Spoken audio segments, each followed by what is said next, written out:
Hey, what's up, everybody? I hope you guys are doing great today. It's a little different for us today in the studio. It's literally just me and my man Isaac right here switching the cameras. So it's you, and it's you. And this is me and you right now. And so today's message is going to be a little bit more intimate. We're going to talk about some stuff over the next few weeks that this is probably the most excited I've been about preaching a message series, because I think that everybody that's out there right now can use this literally right now in your life, and I really, really hope it's helpful to you today. The series is called Stop the Cycle. Stop the cycle. That's what we're going to talk about today. But before we get started, I just need to tell y'all already know this. I've talked about this several times while we've preached and in the messages over the last few weeks, is I love technology. I love technology. Specifically, I love phones, all right? I love phones. I love iPads. I love anything that Apple comes out with. I'm on board with. And we just had an Apple event. They just released the new phones, right? There's a surprise Apple event, everybody, this coming Tuesday. So in a couple days from today, there's a surprise Apple event. I have no idea what they're going to announce. They might announce some new AirPods. They might announce some other crazy, I don't even know. But I'm excited about it. I will watch it. I will be in the know the day it comes out. But anytime Apple is about to release a new phone, it always happens in October, something happens to me. Something happens on the inside of me. I bet that there's some people out there that this happens to as well. But as soon as they're about to release a new phone, I start looking at my phone. And I'm like, you know what?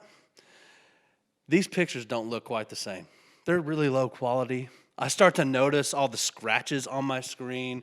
I start to notice that the service that I have isn't very good. I start to notice the dings on the side of the phone. The 4K video, are you kidding me? Like, we should be having 8K phones now, right? My 4K doesn't look as good anymore. The apps don't work quite as well. And all of a sudden, I enter into this phase. I call it the frustration phase. All right, I get into the frustration phase. I get super frustrated with my phone. I had the iPhone 11. It's not like it was that bad, you know what I'm saying? But all of a sudden, this new phone's about to come out, and I start getting frustrated with my perfectly good phone, to be honest with you. And here's the deal. My wife, Stephanie, hates technology. Also, I would argue she doesn't use it properly most of the time. She wants it to do impossible things, and so she gets frustrated. But I love technology. She doesn't like it. She's always frustrated with it. But when I'm in the frustration phase, my phone is like a brick. I'm like, I can't believe this thing. It's not sending text messages. I'm not doing this. The internet's slow on it. And in reality, it's probably fine. But then the Apple keynote comes out. They start to announce their new products. And I'm like, oh man, did you see the new phone, right? They announced the new, you see it for the first time, you're like, I need that phone. It's got surgical grade stainless steel on the side. It's got a ceramic shield. I don't even know what that is, but it sounds awesome. It's really strong glass. This has got 5G. 4G is gone. All right, 5G is where it's at. It's got 5G. It can shoot in 4K HDR video. Amazing. Like, it looks incredible. And all of a sudden, the display is a super retina XDR, whatever, 4K display.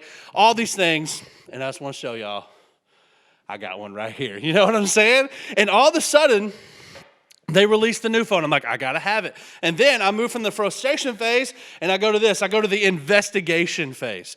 Now, the phone has been announced. I'm frustrated with my phone, but there's light at the end of the tunnel. We have a new phone coming out, right? And all of a sudden, I start watching every YouTube video about this new phone that I can even find on the internet, and I'm investigating. Is it really that good? Is the glass really that strong? How does the video look? How does the video look compared to the phone I have now, right? How fast is 5G? I start getting into the investigation phase. I'm finding anything out about the phone that I can find out, because now I'm moving into the most important phase, and that is the negotiation phase. Now, I told you, my wife doesn't like technology. So therefore, we don't need technology in our house, according to her. And so I have to investigate so I can negotiate. You know what I'm saying? I got to go to Stephanie and I got to sit there and I say, hey, babe, I know that you hate your phone, right? Like, this phone's not that great. It's got a big crack on the screen, babe. Like, these phones are old. Does your battery even last all day now? You know, and I start negotiating. I start putting it on her. Like, okay, we need this phone, Stephanie. We need these phones. Like, these phones are gonna. You know how many pictures you take of the kids?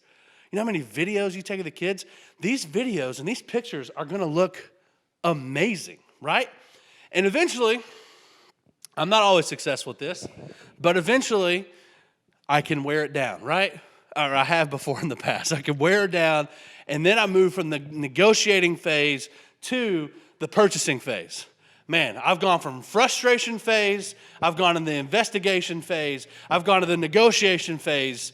Now I'm in the purchasing phase, baby. I log into the website on midnight of that night. I order the new phones. They come in, and baby, these phones are sweet. They do everything they say they're going to do. They don't break very easily. I mean, it couldn't be better, right? Fast forward a year, and then what happens? October comes around again, and all of a sudden, Apple has a new keynote. So they're about to announce their new phones.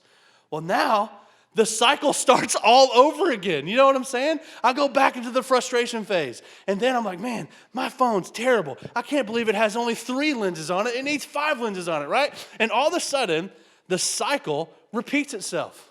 And listen, Apple's laughing all the way to the bank. They know this happens with most of us. And this is how they make $1 bajillion a year for people like me. But you know, that's kind of a funny cycle, right? Like, that's something we can all laugh at. But there's another cycle that I think a lot of you are in right now that's not very funny. And in fact, you being caught up in this cycle has actually probably ruined a part of your life. It's caused you to go into places in your mind you never thought you would be. It's caused a lot of strife in your life. And that's what this series is going to be about. It's going to be, how do we break this cycle? Because here's what I know. Everybody's been caught in this cycle at some point. And here's how it starts. It starts with a hurt, all right? It starts with a hurt. And being hurt is an attack on you. It's something external, right? Most of the time. There's sometimes we hurt ourselves, and we'll certainly talk about that a little bit. But a hurt is an attack on you. Someone's attacked you. Someone said something to you. Someone did something to you. Someone made you think a certain thing about yourself, and it caused you to be hurt. And a lot of times being hurt is not your fault. It's someone else's fault, right? They've hurt you. And so a hurt is an attack on you. But if we're not careful, we can allow that to turn into offense. Now, an offense is a seed of hurt that's been planted. But here's the catch. You're the one that always plants the seed of offense, because being offended is a choice. We're going to talk about that next week. That's a strong statement. I understand that. But being offended is always a choice. And as Christians, we should be unoffendable. We should be the hardest people in the world to offend. But a lot of times, we allow hurt to get deep inside of us, and we can turn a hurt into an offense. And again, offense is a seed of hurt that's been planted. So then, if we're not careful, that offense can turn into something even greater. That offense can turn into anger. Now, anger is an offense that's taken root. Anger is an offense that's taken root. And what I mean by that is, man, once you get offended, then you start getting mad at somebody else. I cannot believe they did that. They don't know what they're doing. And all of a sudden, you start thinking thoughts about people. You start doing things. You start snapping. Your temper and your fuse gets super short, right? And you start becoming angry. And listen, anger in and of itself isn't necessarily a bad thing, but there is a fine line between righteous anger, something you should be angry about, and then anger that you take out on somebody else. And if we're not careful, that anger can turn into an attack. An attack is the fruit of anger. And guess what? When you attack somebody, you start the cycle all over again. I'm going to show you this cycle. All starts with a hurt, then it leads to offense, then it leads to anger, then it leads to an attack where you hurt somebody else, then they get offended, then they get angry, then they attack somebody else, or maybe they attack you again, then you get hurt, then you get offended, then you get angry, and then you attack back, and all of a sudden you're caught in this vicious cycle, and it's eating your lunch. But there is a better way. So tonight, we're going to talk about hurt a little bit. We're going to talk about what it means to be hurt and how we can overcome it, because here's what I know. When you get caught in this cycle, it spreads like a weed. I call this the spread cycle because it spreads like a weed. And I'm not a gardener, okay? My in-laws had a farm for years. I've learned a little bit about weeds. I did some digging while I was doing some research on weeds whenever I started studying for this. And here's the definition of a weed. I want to show it to you really quickly. It says this: weeds are generally plants that have absolutely no redeeming value, okay? Weeds have no redeeming value. This cycle that you get stuck in has no redeeming value, okay? I want you to hear that. Weeds are generally plants that have absolutely no redeeming value as far as food, nutrition, or medicine are concerned. They don't give you anything that you need, okay? They have accelerated growth patterns and often lead seeds to perpetuate their kind. Perpetuate means a cycle. It means it just keeps happening and happening and happening. Weeds are often poisonous if eaten. They taste bad, and they have thorns or other physical features like that. Now, here's what I know. A person that's caught in this cycle, they are typically exactly like a weed. In your life, they're not going to have any value to you because they're so caught up in this cycle. They're typically a little prickly to be around. And most likely, they're spreading their hurt, they're spreading their offense, they're spreading their anger to other people, and they're spreading like a weed. And so tonight, I want to focus on just the aspect of being hurt. Because I think there's a lot of people out there that are living with some pretty big hurts. And maybe you find yourself in that part of the cycle. You've been hurt, and now you're like, okay, Clint, what do I do with that? Well, tonight we're going to look at a family in the Bible that's one of the most dysfunctional families that's ever been in the Bible. It's crazy. And it's about a guy named Joseph. And I'm not talking about Jesus' dad. I'm talking about Joseph in the Old Testament. Now, Joseph has an insane story. See, Joseph ended up getting thrown into slavery by his family, by his brothers, because they hated him so much. But see, what happened with Joseph is that he ended up actually being second in command over all of Egypt. And it's because he never got caught in this cycle. He always chose to heal the things in his life that needed to be healed.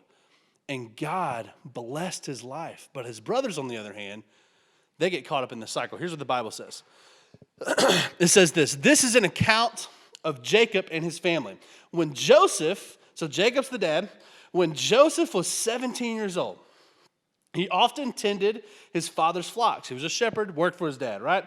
But really his brothers kind of ran the day-to-day. So it says he worked for his half-brothers, the sons of his father's wives, Bilhah and Zilpah. I don't even know how to say those words, but they're pretty ugly names. Don't name your kids these things, okay? So Joseph, here he is. He's working for his dad, right? But really, he's kind of working for his stepbrothers. His stepbrothers can't stand him. It says this: but Joseph reported to his father some of the bad things that his brothers were doing. Joseph was tattling on his brothers. Nobody likes a tattletale. Snitches get stitches. You know what I'm saying? That's what I've always heard. Jacob, the dad, loved Joseph more than any of his other children because Joseph had been born to him in his old age. Joseph was special, okay? And his dad unapologetically loved him more than he loved the other ones. And so one day, Jacob had a special gift made for Joseph. He had a beautiful robe, the coat of many colors, right? You've heard this. But his brothers, listen to this, hated Joseph because their father loved him more than the rest of them. They couldn't even say a kind word to him. Now, Joseph's brothers were bad people. Okay, I get that. They weren't great people. But dude, I kind of feel bad for them. Right? You know what I'm saying? Like, they were the oldest. Joseph was the youngest brother. And by the way, he had 12 other brothers and one sister, or 11 other brothers and one sister. And they hated him because they were hurt. Right? Their father, their own dad, loved the run of the family more than they loved them. And they were the ones probably busting it every day, getting stuff done for their dad, trying to get his approval, trying to get his love, trying to get his acceptance. And here he was showing this little kid more love than he showed them. And that left him hurt. And here's the deal. They never, ever solved that problem in their life. And so here's what happens. They get caught in the cycle. They get hurt by their dad. All of a sudden, that seed gets planted in their life. They're hurt. Well, then they get offended. Like, who does Joseph think that he is? Right? He comes, he tattles on us. He tattles on us. We're the older brothers, right? They get offended. Well, then all of a sudden, that offense turns into anger. It said they hated him. They couldn't even say a kind word to him. They couldn't stand the sight of him. When he came around, I'm sure they rolled their eyes. They hated him. They were angry.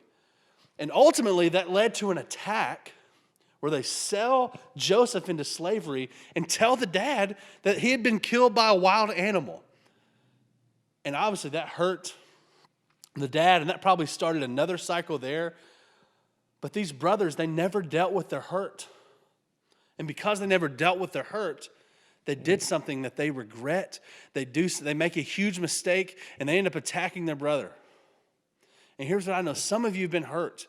And let me just tell you, it's not 100% your fault. Sometimes things happen. We get hurt. It's part of being alive on earth. But what we do with it matters. And I want to teach you tonight how you can deal with your hurt so you don't get stuck in the cycle, so that you can stop the cycle. So the first thing I want you to do when you get stuck in this cycle is I want you to feel it. When you're hurt, I want you to feel the hurt. I want you to feel it. Now, if you're like me, that is a terrible thing to say and a terrible thing to do. I hate negative feelings. I hate bad feelings. I hate having to confront things in my life because I'm a 7 on the Enneagram, if you know anything about that. We run from negative feelings. We run from things like this because it's not fun. I love fun. I love having fun. I love making jokes. I was typically the class clown growing up, and it was because I had probably some hurt in my life that I hadn't dealt with, but I was avoiding it. But if you truly want to get over this hurt in your life, you have to feel it. You have to identify what's happened to you.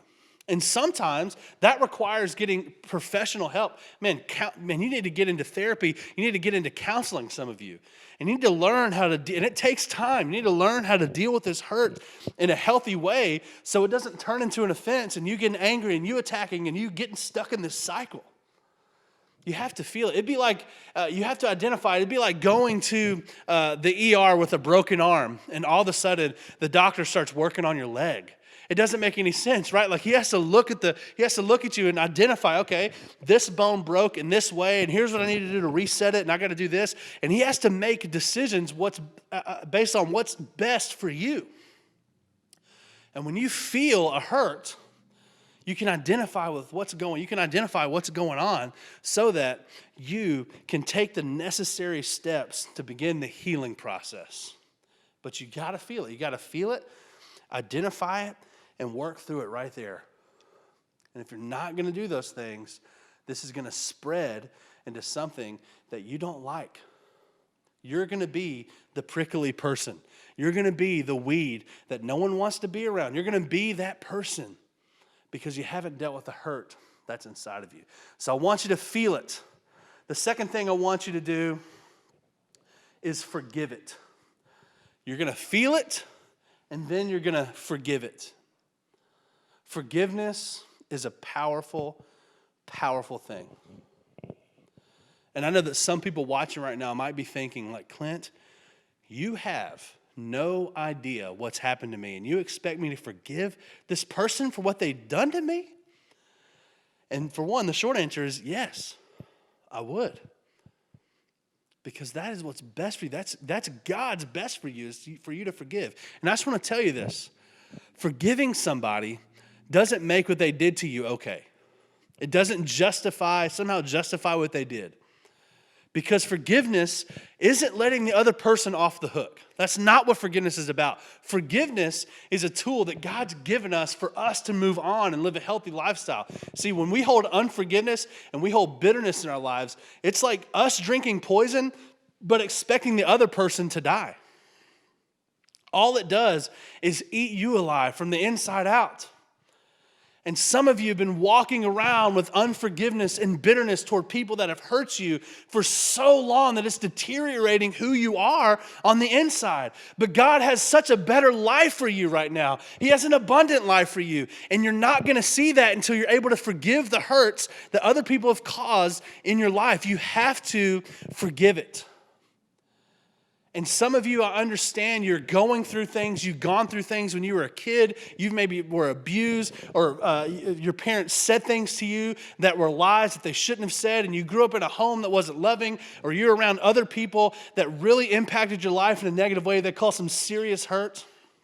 I understand that. But I'm telling you, if you ask God to help you forgive these people, it can happen. But you can never heal a hurt without forgiveness. You have to feel it.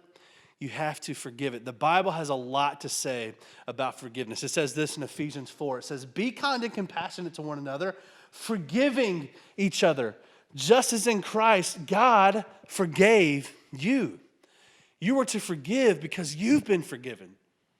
It also says this. It says, bear with each other and forgive one another. If any of you has a grievance against someone, forgive as the Lord forgave you. Now, this verse is not saying because you've been forgiven, you should forgive. It's saying you need to forgive as Christ actively forgives you on a regular, constant basis. And you're probably thinking, okay, what does that look like? I'll tell you. Here's what it says. Then Peter was like me. He stuck his foot in his mouth about 1,000 times. He says this to Jesus. He says, then Peter came to Jesus and he asked, he was trying to look good. He said, Lord, how many times shall I forgive my brother or sister who sins against me?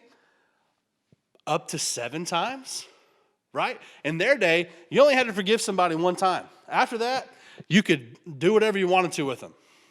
But Peter's like, no, okay, God, how can I'm going to say, how many times should I forgive? I should forgive my enemy 7 times. Well, Jesus looks at him and he says, Jesus answered, I tell you, not 7 times, but 77 times. Jesus is like, no, Peter, forgiveness is an ongoing thing. That's how you forgive as Jesus forgives. He forgives you every day. Every day you make a mistake, you sin against God, He's forgiven you. We should be that way to people that hurt us. Man, people hurt us. We're not going to let it get to us. We're not going to let it take us to a place where we don't like. We're going to forgive people. And we're going to say, you know what? I'm dumb too sometimes. I'm going to humble myself a little bit, and I'm going to forgive this person because here's what I know. Your life is better when you forgive other people. It is a lot to carry when you carry around bitterness and unforgiveness. And I think some people watching, you've been carrying around a hurt for years and years and years. And today it's time to let that go. It's time to forgive the people that have hurt you. That's where freedom is found. That's how you're going to stop the cycle. And guess what? Joseph did it. Joseph didn't let this thing get down on him. He got sold into slavery by his brothers. He didn't let this get down on him. We see over and over in Joseph's life that he didn't let bitter. He had every right to be bitter. He had every right to not forgive people. And we see him not being bitter. We see him living a life as a person who has forgiven the people that have wronged him the most. And God elevated him because of that. Maybe today you need to forgive yourself. Maybe you've made some big mistakes in your life. You have some things that you've done. You know you've caused a lot of hurt. And you didn't realize that when you were doing that, you're really hurting yourself too. And for years, you've carried around this guilt, this shame. You haven't forgiven yourself. And I want to let you know tonight, Jesus has forgiven you. He's forgiven you. He's taken those things you've done and he's moved them as far as the east is from the west. He's forgiven you. He loves you. And it's time to forgive yourself today. It's time to move on. God has a better plan for your life. Forgive yourself. There's some people watching, maybe you feel like you can't be forgiven for what you've done. And I want to let you know, Jesus has forgiven you too. The Bible tells us that while we were still sinners, while we were still hurting the heart of God with our lives, Christ died for us. And he's extending that forgiveness to you right now. And today, you can make the decision to receive that. Have a relationship with Jesus. And you can step into an abundant life that he has for you. And I'm not promising you your circumstances are going to change overnight. But man, your hope can change right now. And so if you're watching this right now and you want to make that decision, you want to receive that forgiveness, I want to invite you to pray this prayer. I want you to say, Dear God, I need you. I've messed up over and over again. I need your forgiveness. Come into my life. And in the best way I know how, I will live for you. In Jesus' name, amen. Well, hey, if that was you, we are so proud of you. That's the most important decision you're ever going to make in your entire life. And we want to be there with you as you walk through this journey. And so if you could text Oasistn to 94,000, and you can click the button on there that says, I want to follow Jesus, and just let us know a little bit about yourself. We'd be glad to reach out to you. We're not going to come knock on your door. We're not going to be weird, but we'd love to help you take your next step with Jesus and show you what that looks like. But hey, we love you so much. We're going to talk next week about being offended. Being offended is a choice, all right? We're going to talk about that next week. Man, join us every Sunday, 10 a.m. We go live right here on Facebook, on YouTube, and our website. If you can't make it on Sundays, you can always go to our YouTube channel, always go to our Facebook and our website. You can find the messages there. If you're a podcast person, I'm a podcast person, man, you can find us. Search Oasistn.church on Apple Podcasts, on Spotify, anywhere you get your podcast, you're going to find us every single week. Those get uploaded on Sunday. So, hey, come join us. Listen, I hope you get encouraged every time you come to our church and you tune in, because that's our heart. We don't want you to leave feeling defeated. We want you to leave feeling inspired, encouraged, and I hope you do that every single week when you leave Oasistn.church. But we love you guys so much, and we'll see you next week.